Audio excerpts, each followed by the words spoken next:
For 17 years, Linnea Arden built the backbone of SilverPoint Dynamics from nothing, only to be told she had 1 hour to pack her desk and leave.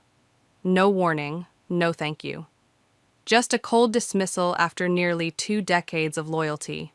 But when their servers crashed at 3 a.m. 3 weeks later, guess whose phone wouldn't stop ringing?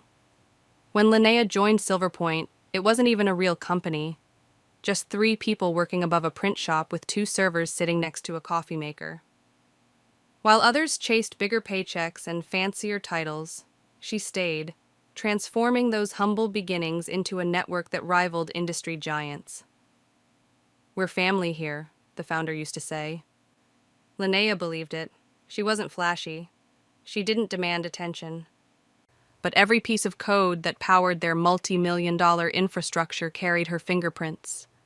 She was the quiet force that kept everything running while executives took the credit. What they didn't know was that Linnea had built something special into the system years ago, a redundancy protocol that required manual reactivation every quarter. It was documented in the technical logs, but only she truly understood its importance. "It's like giving the system a heartbeat," she once explained to the former CTO. "Without this quarterly reset, the network will eventually try to heal itself by reverting to its original state." He nodded, impressed. "Make sure this is properly documented." It was, until someone decided old documentation was cluttering the system. Linnea never sought recognition. She found satisfaction in building something that worked perfectly. When problems arose, she solved them quietly. When deadlines loomed impossible, she worked through weekends. When new technologies emerged, she integrated them seamlessly. She wasn't just an employee. She was SilverPoint's memory, its foundation, its silent guardian. But loyalty means nothing when someone decides you're in their way. Have you ever been undervalued at work despite giving everything?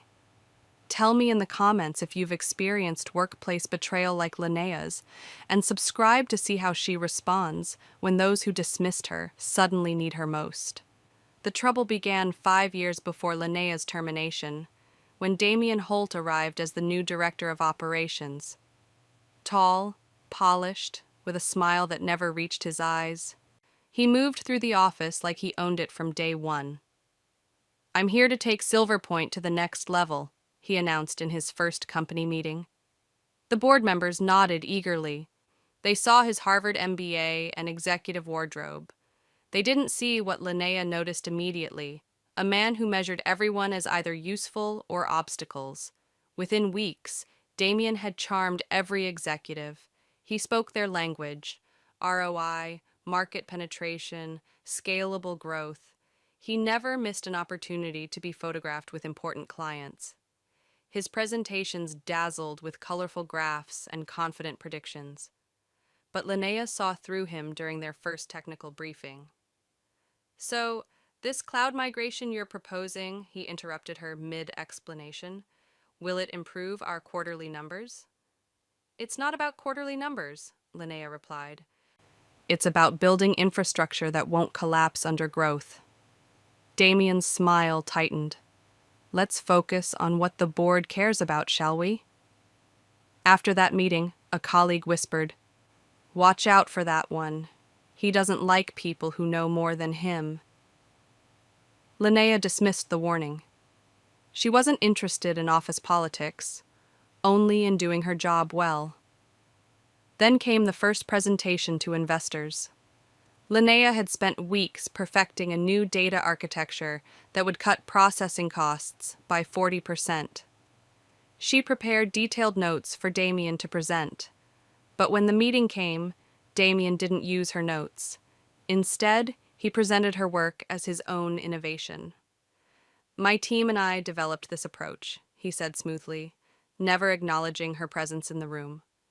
Later, when the CEO congratulated him, Damien smiled. "Just doing what needs to be done." Linnea said nothing. Results mattered more than credit. But Damien wasn't finished. In meetings, he began talking over her. When she raised concerns about rushed implementations, he dismissed them as resistance to progress. He scheduled important discussions when she had standing commitments elsewhere. Most disturbing was how he watched her, studying her interactions, her processes, her knowledge, not to learn, but to evaluate how to work around her. One evening, working late, Linnea overheard Damien speaking to the new HR director. "The old guard is holding us back," he said, "especially in IT, too attached to outdated systems they built themselves." "Anyone specific?" the HR director asked. Damien paused. "Let's just say some people can't see beyond what they created." Linnea froze, recognizing the target on her back. For the first time in 17 years, she felt truly unsafe at SilverPoint. "Your approach is outdated," Damien announced loudly during the quarterly planning meeting, cutting Linnea off mid-sentence.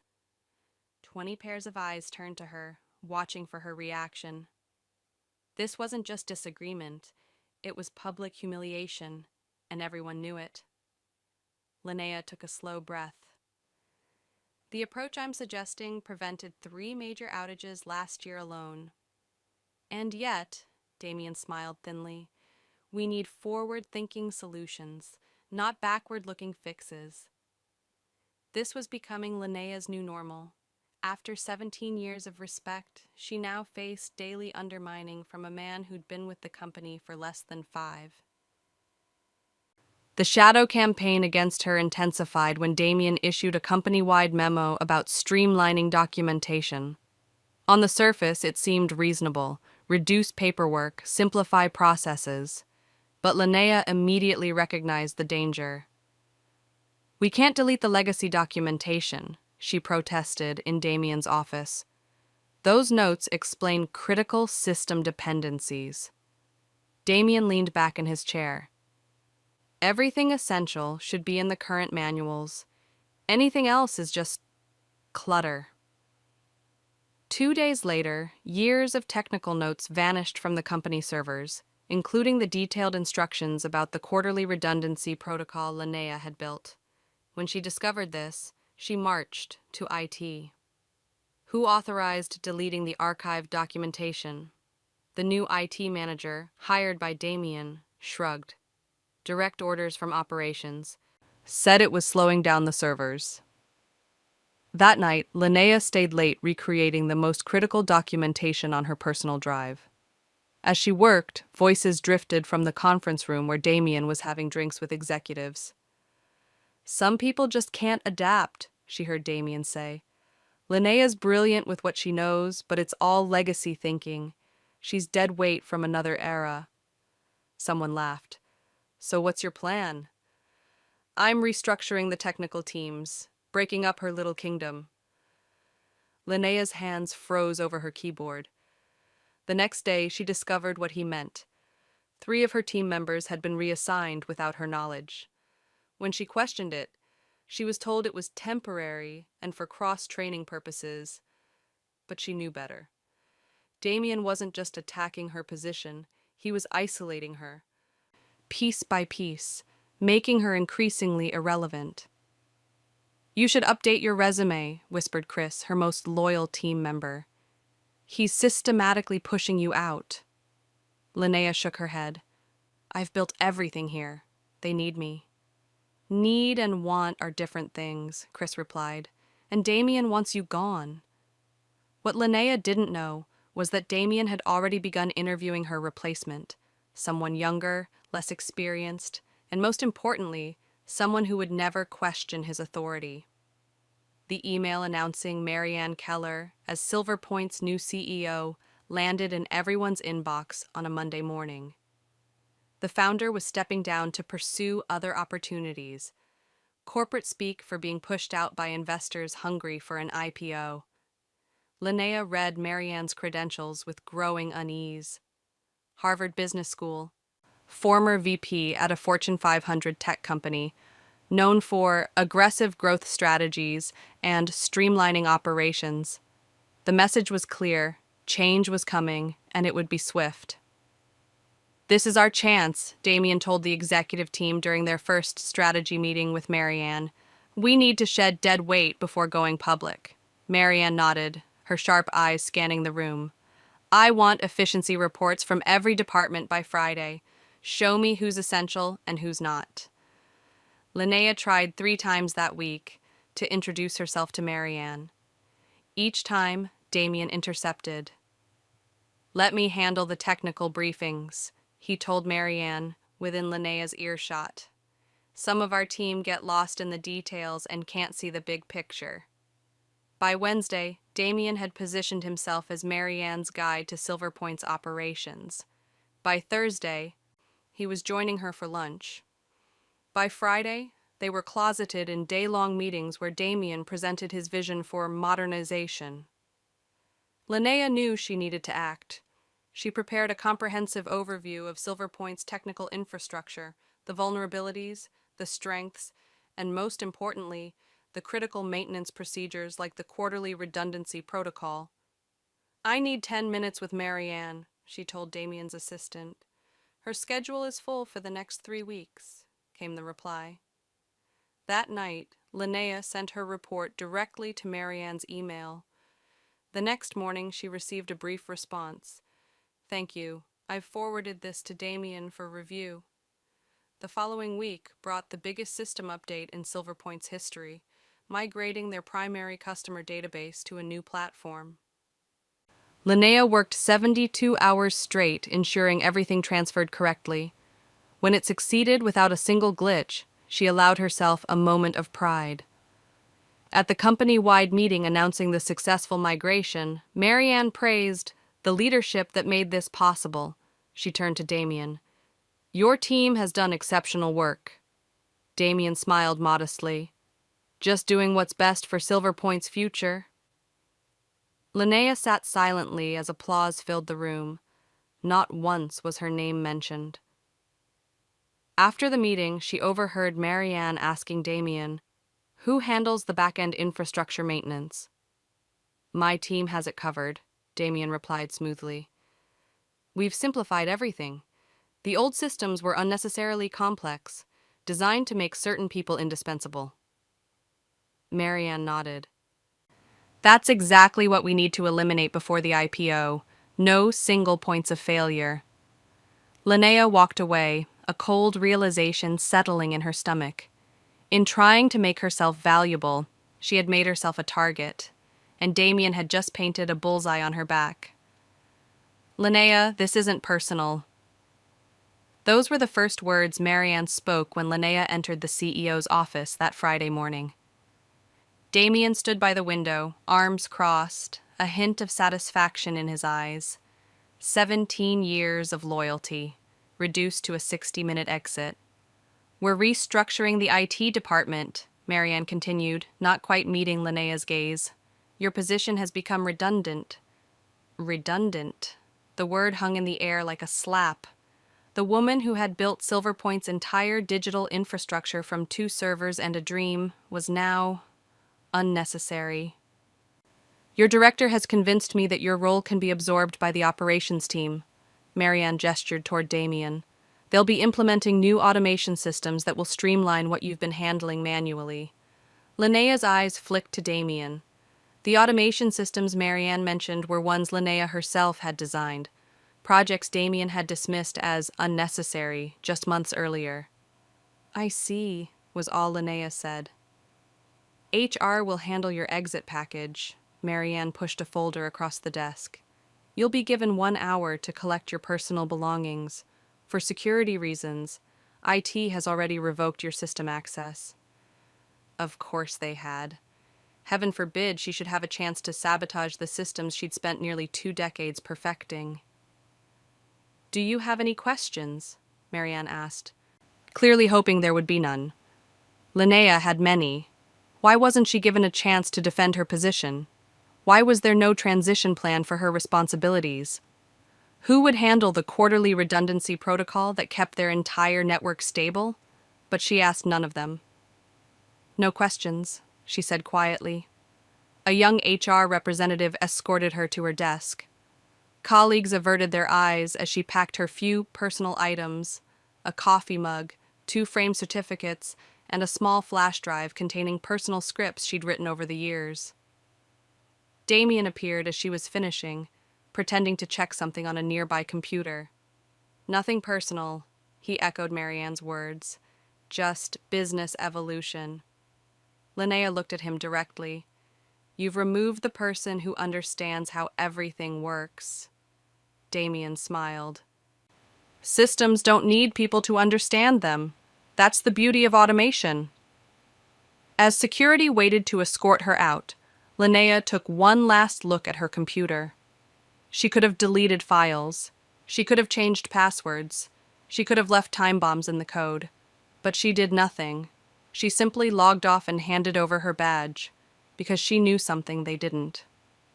In exactly 3 weeks, the quarterly redundancy protocol would need manual reactivation. Without it, the system would begin its programmed reversion, a safety feature she'd built years ago to prevent catastrophic data corruption. And thanks to Damien's documentation cleanup, no one else knew it existed. To streamlined operations and record-breaking quarters, Damien raised his glass at the executive happy hour. The gathering celebrated the successful restructuring that had eliminated 12 positions, with Linnea's being the most significant. Marianne clinked glasses with him. "The board is impressed with how quickly you identified redundancies. Our pre-IPO numbers are looking stronger already." Damien basked in the praise. In 5 years, he'd gone from new hire to the CEO's right hand. By removing Linnea, he'd eliminated the one person who saw through his carefully crafted image. "What about the technical transition?" asked the CFO.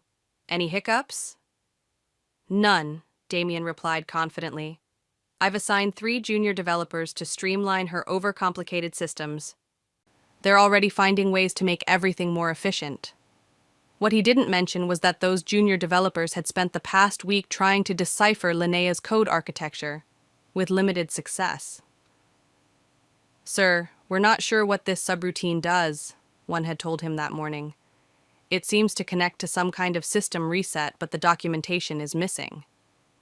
"If it's not causing problems, leave it," Damien had instructed. "Focus on the customer-facing improvements." Back in the present, Marianne was outlining aggressive growth targets. "With the technical bloat removed, we can accelerate our timeline. I want us IPO ready in 3 months." Damien nodded enthusiastically, though privately he wondered if that was realistic. No matter. He'd figure it out. He always did. Meanwhile, across town, Linnea sat in her apartment staring at her silent phone. 3 job offers had come in already. Her reputation in the industry was stellar, but she hadn't responded to any of them. For the first time in 17 years, she wasn't defined by SilverPoint. The feeling was strange, empty, yet somehow freeing. Her laptop pinged with an email notification. A former colleague checking in. "Miss you already. Place isn't the same. BTW, weird glitch in the customer portal today. Fixed itself, but thought you'd want to know." Linnea smiled faintly. It was beginning, the first tremor before the earthquake. Back at SilverPoint, the first customer complaint came in that afternoon. "Intermittent access issues," the support ticket read. "Nothing major, but unusual for their normally rock-solid system." "Probably just transition noise," Damien told the support team. "Log it and move on." By the end of the week, similar tickets had tripled. Small glitches, brief outages, data loading delays, all dismissed as expected turbulence during restructuring. What no one realized was that these weren't random glitches, they were warning signs. The system Linnea had built was like a living organism. It needed regular maintenance to stay healthy. And its caretaker was gone. If you've ever been undervalued at work, hit that subscribe button now. The satisfaction of what happens next when they realize exactly what they've lost might just make your day. Drop a comment if you've ever watched someone take credit for your work. Linnea's revenge is about to make you smile. 2 weeks after Linnea's departure, The emergency meeting alarm blared through SilverPoint's executive floor. Damien rushed into the conference room to find Marianne staring at her laptop, face tight with concern. "We've lost Medicore's entire database access," she said without looking up. "They're threatening to cancel their contract if it's not restored within the hour." Medicore, their biggest healthcare client, worth millions in annual revenue. "Must be a server hiccup," Damien said confidently. "I'll have the team fix it immediately." But 3 hours later, the problem remained unsolved. The junior developers Damien had assigned to simplify Linnea's systems were baffled. "We can see the data," one explained. "It's still there, but the access protocols keep rejecting authentication. It's like the system doesn't recognize its own security certificates." By evening, they'd cobbled together a temporary workaround, but Medicore was furious about the downtime. Worse, 2 more major clients reported similar issues the next day. "What's happening?" Marianne demanded during the crisis meeting. "You assured me the technical transition was smooth." Damien maintained his composure. "Growing pains. When you remove legacy systems, there's always adjustment period." "These aren't growing pains," the head of customer relations countered. "These are paying clients threatening to walk." Damien silenced him with a look. "My team is handling it."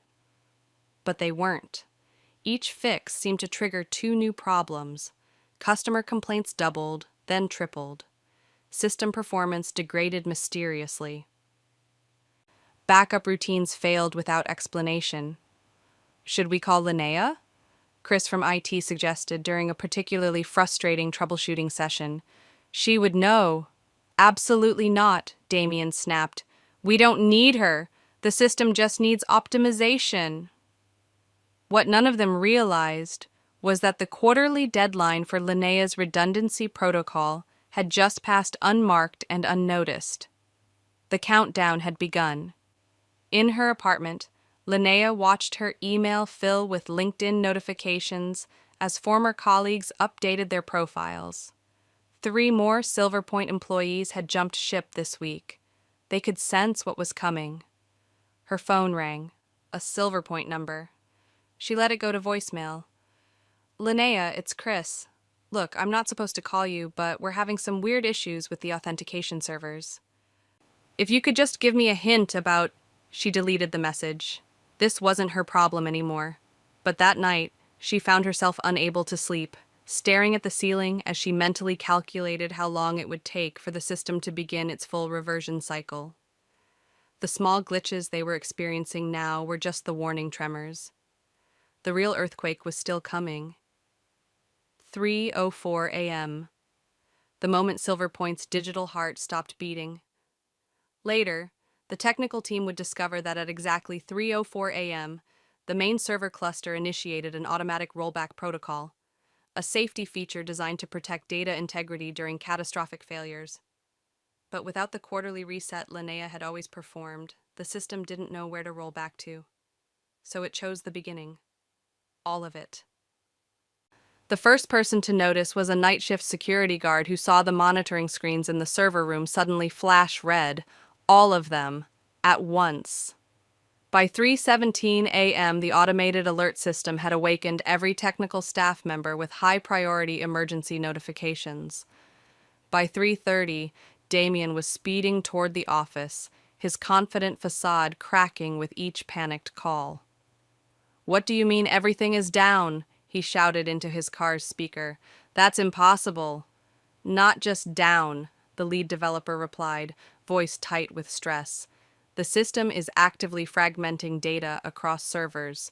Customer information, financial records, operational data, it's all being shuffled and separated. We can't stop it." When Damien arrived, the scene resembled a war room. Developers hunched over keyboards, screens displaying cascading error messages, executives in hastily thrown-on clothes pacing and shouting into phones. Marianne cornered him immediately. "Fix this! Now!" For the first time since joining SilverPoint, real fear flashed across Damien's face. "My team is working on it." But they weren't working on it. They were watching helplessly as years of data restructured itself according to rules they didn't understand. "It's like the system is alive," one developer whispered. "And it's having a nervous breakdown." By dawn, the situation had worsened. The customer portal was completely inaccessible. Internal systems showed corrupted data. Backup servers were rejecting recovery attempts. "We need to call in specialists," the IT director suggested. "No," Damien insisted. "No outsiders. We handle this internally." But as morning broke and major clients began discovering they couldn't access their accounts, the crisis escalated from technical to existential. SilverPoint's stock price would plummet when markets opened. The IPO would be delayed indefinitely. Lawsuits would follow. At 7 a.m., Marianne called an emergency board meeting. "How bad is it?" the chairman asked. "Catastrophic," she admitted. "We can't access client data. We can't process transactions. We can't even tell how much damage has been done because the monitoring systems are corrupted." "How long to fix it?" Marianne looked at Damien, who had no answer. "Unknown," she finally said. The room fell silent as the magnitude sank in. Millions in revenue, reputation damage, potential legal liability. "What about the woman who was let go?" one board member asked. "The one who built the original systems?" Damien's face hardened. "Linnea Arden is not the solution." "She might be our only solution," Marianne countered, her earlier confidence in Damien visibly shaken. "Call her." Damien hesitated, then pulled out his phone. His career, his reputation, his future, all now depended on the woman he had systematically pushed out. The phone rang once, twice, 3 times. Then Linnea's voice, calm and clear. "Hello, Damien. Having trouble with the servers?" "Linnea, we need you to come in." Damien's voice had lost all its usual smoothness. The background noise told her everything. Frantic typing, raised voices, the unmistakable sound of panic. "Why would you need me?" Linnea asked calmly, sitting up in bed. "I thought my position was redundant." A pause. She could almost hear him swallowing his pride. "The system is behaving unexpectedly," he managed. "You mean it's collapsing," she corrected. "The redundancy protocol triggered, didn't it?" Another pause. "What redundancy protocol?" Linnea closed her eyes. They really had no idea what they'd done. "Put Chris on the phone," she said. Moments later, Chris's voice came through, strained with exhaustion. "Linnea, it's a nightmare. Customer data is fragmenting across servers. Backups won't restore. Nothing makes sense." "When did it start?" 3:04 a.m. Everything went red at once. Exactly on schedule. The system had waited precisely 3 weeks after the missed quarterly reset before initiating its emergency protocols. "Linnea!" Damien was back on the line. "Whatever's happening, we'll pay you as a consultant to fix it." She almost laughed. "You fired me without a transition plan, deleted my documentation, and now you want me to save you?" "Name your price," he said, desperation evident. Linnea looked at her clock. 4:30 a.m. In 3 hours, markets would open. SilverPoint stock would plummet. The IPO dreams would shatter. "I'll be there in 2 hours," she said finally. 2 hours? We need you now. You've managed without me for 3 weeks. You can manage 2 more hours. She hung up, then sat motionless in the dark. Part of her wanted to ignore their crisis, to let them face the consequences of their arrogance. But 17 years of building something meant you couldn't just watch it burn, even if others had struck the match. When her phone rang again, it was Marianne. "Ms. Arden, I understand there's been a misunderstanding about your departure." "Not a misunderstanding," Linnea interrupted. "A miscalculation. You removed the one person who understood how everything works." "Please," Marianne's CEO voice cracked slightly. Our clients are losing millions by the minute. I'll be there at 7 a.m., Linnea repeated. And Marianne? I'm not coming as an employee. I'm coming as a consultant. My fee is 30% of what you save by having me fix this. She ended the call before Marianne could argue. Then she showered, dressed carefully, and made herself breakfast. For the first time in years, SilverPoint would wait for her. Linnea walked through SilverPoint's glass doors at exactly 7 a.m. The lobby, usually bustling with morning energy, felt like a hospital waiting room. Quiet conversations, worried faces, the weight of impending disaster. Damien met her at reception, his designer suit wrinkled, dark circles under his eyes. "Thank God you're here. It's getting worse." She said nothing, simply followed him to the executive floor where Marianne and the technical team waited. The room fell silent as she entered.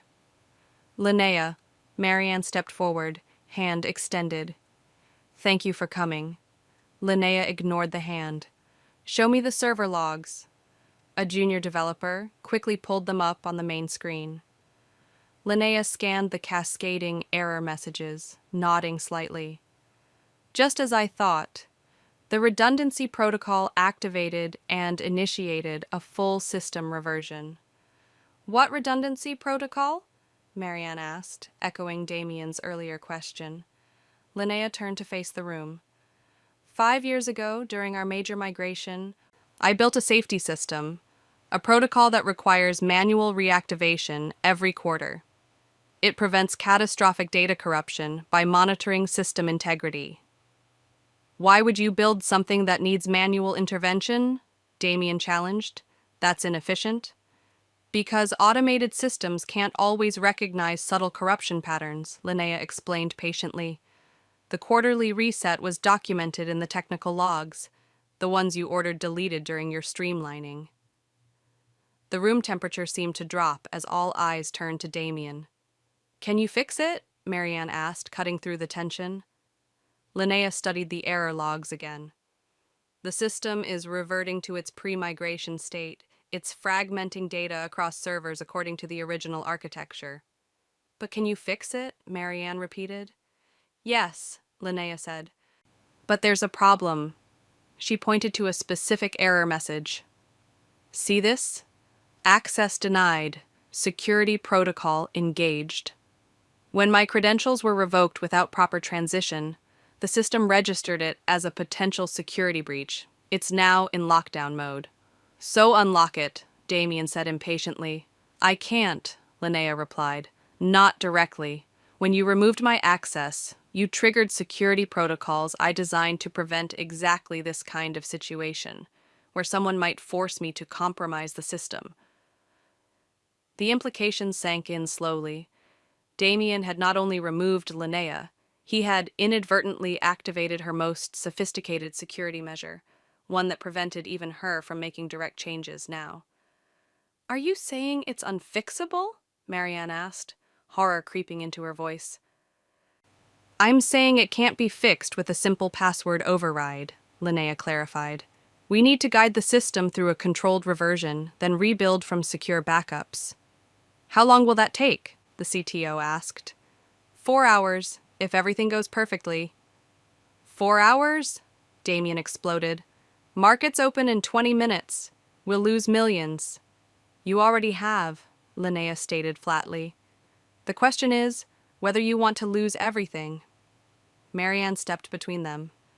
"Do whatever it takes, Linnea. Your consultant fee is approved." Linnea nodded and turned to the technical team. "I need access to a clean terminal, and everyone except Chris needs to leave this room." "I should stay," Damien insisted. "No," Linnea said firmly. "You've done enough damage."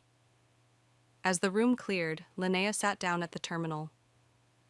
The system that had been her life's work was now in critical condition, not because of her actions, but because of those who thought they knew better. She began typing, her fingers finding the familiar patterns. Behind her, Damien lingered at the door, watching as the woman he'd dismissed as obsolete prepared to save the company he'd nearly destroyed. 4 hours to save a company that had thrown her away after 17 years. As Linnea's fingers flew across the keyboard, a battle raged inside her mind. She could fix this, but should she? "I've isolated the main corruption pathways," she told Chris, who watched in awe as she navigated the system's deepest layers. "The good news is the data isn't being deleted, just fragmented and relocated." "And the bad news?" Chris asked. "Even after I stabilize it, someone will need to maintain the quarterly reset protocol." She glanced at him. "Someone who understands it." Chris nodded slowly. "They'll want to rehire you." There it was, the opportunity for complete vindication. SilverPoint would have to beg her to return. Damien would be humiliated. She could name her price, demand his removal, reclaim everything that had been taken from her. But as she worked, memories flooded back. The tiny office above the print shop, late nights solving impossible problems, the pride of building something from nothing. This system wasn't just SilverPoint's backbone, it was her legacy. Did she want revenge or redemption? Through the glass walls, she could see Marianne pacing, phone pressed to her ear, likely explaining to investors why SilverPoint systems were offline. Damien stood nearby, his career visibly crumbling with each passing minute.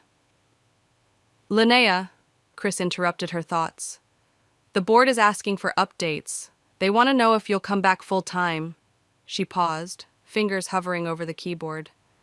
"Tell them I'm considering all options." For the next 3 hours, Linnea worked methodically, guiding the system through a controlled reversion, then rebuilding critical pathways. She could have stretched it out, made them sweat longer, increased her leverage, but that wasn't who she was. At the 4-hour mark exactly, she entered the final command sequence. The error messages stopped. System monitors shifted from red to yellow to green. "It's stabilizing," she announced. Relief washed over Chris's face. "You did it." "Not completely," she cautioned. "I've restored core functionality, but full recovery will take days, and the quarterly reset protocol needs to be re-established immediately." Marianne rushed in. "The customer portals are back online. You're a miracle worker." "Not a miracle," Linnea corrected. "Just someone who understood the system." "We need to talk about your return," Marianne said. "The board is prepared to offer—" Linnea held up her hand. "I'm not coming back as an employee." Surprise flickered across Marianne's face. "But we need you." "You needed me 3 weeks ago, too," Linnea replied. "But I've made a decision." She reached into her bag and pulled out a flash drive. "This contains your complete system architecture map and documentation for the redundancy protocol. It will help whoever takes over rebuild properly." Marianne stared at the small device. "You kept this? Even after we let you go?" "I built this system from nothing," Linnea said simply. "I wasn't going to let it die, even if you didn't value the builder." She stood up, gathering her things. "My work here is done. Send the consultant fee to my new business address." "New business?" Marianne asked. Linnea smiled for the first time that day. "Ardan Systems. We specialize in preventing exactly this kind of disaster." SilverPoint's stock dropped 22% the day of the system collapse. Emergency press releases called it a temporary technical disruption, but the damage was done. The IPO was postponed indefinitely. Major clients demanded security audits. The board launched an internal investigation. 1 week later, emails surfaced. Dozens of exchanges between Damien and various executives. Emails dismissing Linnea's warnings about system vulnerabilities. Emails misrepresenting her role to Marianne. Emails outlining his strategy to phase out legacy personnel before the IPO. Most damning was an email to HR, dated 2 days before Linnea's termination. Her redundancy documentation is excessive and unnecessary. Remove it during the transition. The board meeting that followed was brief and brutal. Damien was asked to resign immediately. His severance package was minimal. The company needed those funds to rebuild its technical infrastructure. As he cleared out his office, Marianne stood in the doorway. "You nearly destroyed this company." "I was streamlining operations," he defended weakly, "making us more efficient." "You confused efficiency with erasure," she replied, "and it cost us millions." Meanwhile, Linnea's new consulting firm was flourishing. Word had spread through the tech community. The woman who built SilverPoint's legendary infrastructure was now available to help other companies. Her calendar filled with appointments from firms eager to avoid SilverPoint's fate. 3 weeks after the collapse, Marianne requested a meeting. They met at a quiet cafe downtown. Neutral territory. Marianne looked different now, the polished CEO veneer cracked by stress and humility. "We've stabilized the systems," she began, "but our technical team is struggling with the deeper architecture. The documentation you provided helps, but they need someone who understands it intuitively," Linnea finished. Marianne nodded. "I'm here to offer you a position. Chief Technology Officer, full board seat." "Name your salary." Linnea sipped her coffee thoughtfully. 3 weeks ago, I was redundant. Now I'm worth a board seat?" "I made a mistake," Marianne admitted. "I trusted the wrong person's assessment." "And fired the right person without even a conversation." Marianne had the grace to look ashamed. "Yes." Linnea considered the offer. CTO of SilverPoint, the position she should have had years ago. The vindication would be sweet. Damien was gone. She could rebuild everything properly. But something had changed in her. The 3 weeks of freedom had shown her another path. One where she called the shots, where her value wasn't determined by others. "I'm declining your offer," she said finally, "but I'll consider a consulting arrangement. My firm will help stabilize your systems and train your team for the right price." Marianne looked genuinely surprised. "You don't want to come back? After everything you built there?" "What I built will always be part of me," Linnea replied. "But now I'm building something new, something that's truly mine." As they negotiated terms, Linnea reflected on how quickly fortunes could change. The company that had discarded her now needed her desperately. The director who had undermined her was gone, and she, the invisible backbone, was finally being seen. Not because she had sought revenge, but because the truth had finally revealed itself. Ardan Systems welcomes you to the future of secure infrastructure. The sign gleamed on the door of Linnea's new office space. Not massive, but modern, intentional, and completely hers. 3 months after walking away from SilverPoint, she had transformed from discarded employee to sought-after expert. Her phone buzzed constantly with requests from companies who had heard the whispered story. "Did you hear about SilverPoint? Fired their top engineer, then crashed so badly they lost millions in a day. She's consulting now, if you can get on her calendar." Linnea hired her first employee 2 weeks after founding the company, Chris, who had finally seen enough at SilverPoint. Her second hire came a week later, then 2 more the following month. All talented people who had been overlooked or undervalued elsewhere. "We don't just build systems," she told her growing team. "We build relationships with them. Technology isn't just code, it's a living architecture that needs care and understanding." This philosophy resonated with clients tired of flashy consultants who promised quick fixes but delivered fragile solutions. Linnea's approach was different, thorough, thoughtful, and focused on long-term stability. One Tuesday morning, she received an unexpected visitor. Marianne Keller stood in her reception area, looking both professional and slightly humbled. "Your receptionist said you might have a few minutes," Marianne said. Linnea gestured to her office. What brings SilverPoint's CEO to my humble startup? Once seated, Marianne got straight to the point. The board asked me to deliver this personally. She slid an envelope across the desk. Inside was an invitation to SilverPoint's annual technology summit, with Linnea listed as the keynote speaker. You want me to speak at your event? Linnea asked, genuinely surprised. We want you to tell your story, Marianne clarified. The board feels it's important for the industry to understand what happened and what we learned from it. Linnea studied the invitation. Won't this damage your reputation further? Our reputation was damaged by what we did, not by admitting it, Marianne replied. Besides, your consulting has helped us rebuild better systems than we had before. We're ready to own our mistake. After Marianne left, Linnea stood by her office window, watching the city bustle below. 6 months ago, she had been erased from the company she helped build. Now they wanted to celebrate her publicly.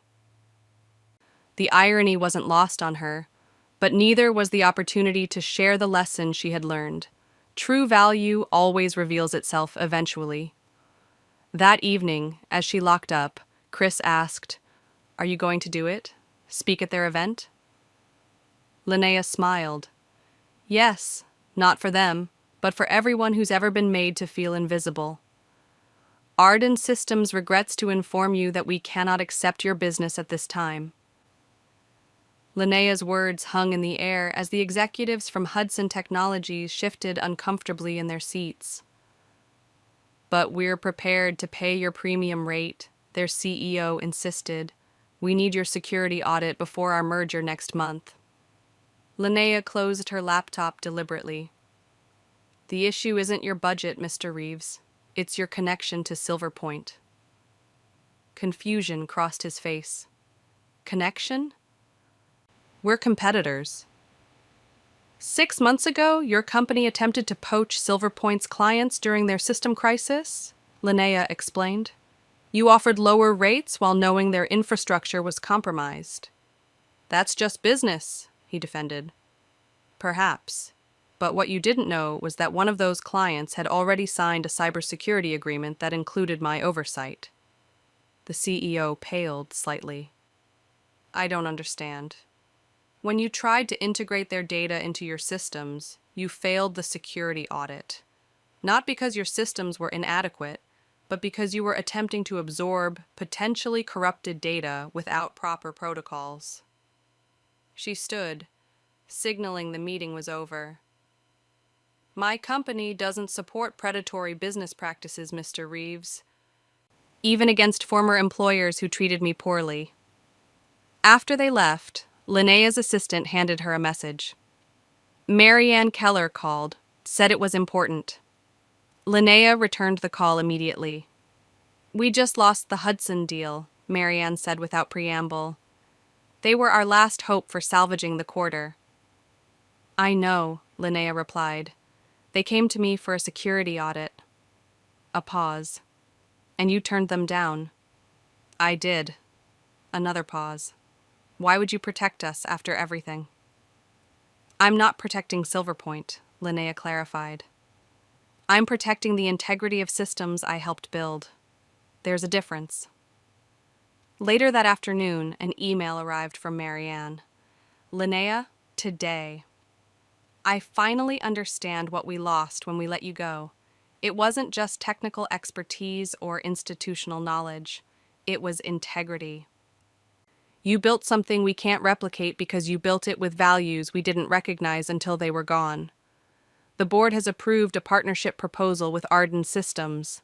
No acquisition, no control, a true partnership between equals. If you're interested, I'd like to discuss it. Regardless of your decision, thank you for showing me what real leadership looks like. Marianne. Linnea read the email twice, then closed it without responding immediately. The circle was complete, from invisible backbone to essential partner, from taken for granted to actively sought after. She walked to her company's small break room where her team was celebrating a successful project launch. These were her people now, valued for exactly who they were and what they contributed. Everything okay, boss? Chris asked, noticing her expression. Linnea smiled. Everything is exactly as it should be.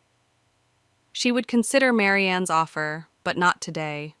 Today was for celebrating how far she had come, not because she had sought revenge, but because she had remained true to herself when others had not. The woman they once called redundant had built something irreplaceable, and that was the sweetest victory of all. 1 year to the day after being escorted from SilverPoint's offices, Linnea Arden stood at a podium addressing a packed conference hall. The annual Women in Tech Summit had chosen her as their keynote speaker, not because of her dramatic exit from SilverPoint, but because of what she had built afterward. They call it a success story, she began, looking out at hundreds of attentive faces. Woman gets fired, starts company, becomes industry leader. But that's not the real story. The audience leaned forward slightly. The real story isn't about getting fired. It's about being invisible for 17 years, until suddenly I wasn't. Linnea's company, Ardan Systems, had grown from 4 employees to 32 in 12 months. Their client list included 3 Fortune 500 companies and dozens of mid-sized firms seeking the stability and integrity that had become her trademark. SilverPoint, meanwhile, had finally launched their IPO at a valuation 40% lower than their original target. They had recovered, but the scars remained.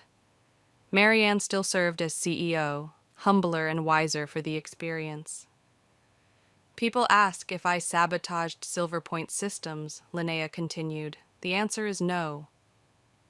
I did something far more powerful. I built them so well that only someone who truly understood them could maintain them. She paused, letting that sink in. The greatest revenge isn't destruction, it's creation.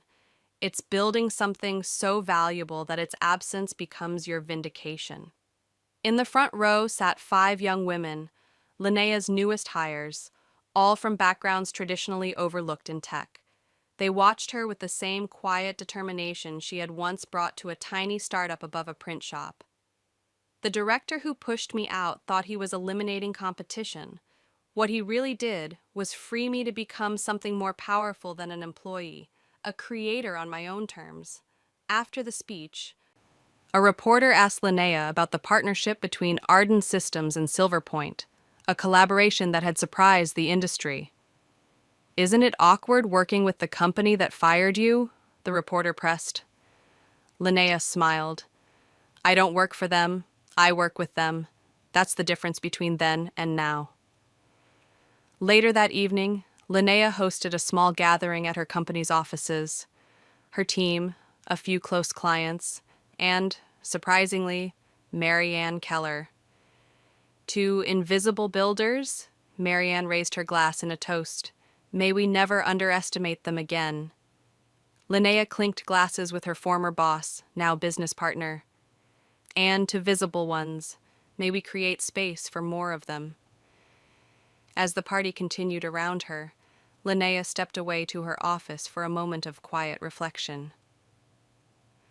On her desk sat a small frame containing her original SilverPoint employee badge, a reminder of where she started. Beside it stood a row of framed photos showing her with each new hire at Ardan Systems. Not just employees, but builders, people she made sure would never be invisible. Her revenge hadn't come from bringing SilverPoint down. It had come from rising so high that they had to look up to see her. Not through sabotage or bitterness, but through excellence and integrity. The woman they once called redundant had become indispensable, not to them, but to herself. And that was the truest revenge of all. If you've ever been undervalued, overlooked, or pushed aside, remember Linnea's story. Your revenge isn't destroying what others built. It's building something they can't ignore. Hit subscribe now for more stories of powerful comebacks and sweet justice that will remind you. Sometimes the best response to betrayal isn't getting even, it's getting ahead. Drop a comment sharing your own workplace revenge story, and let me know if Linnea's approach would have worked for you.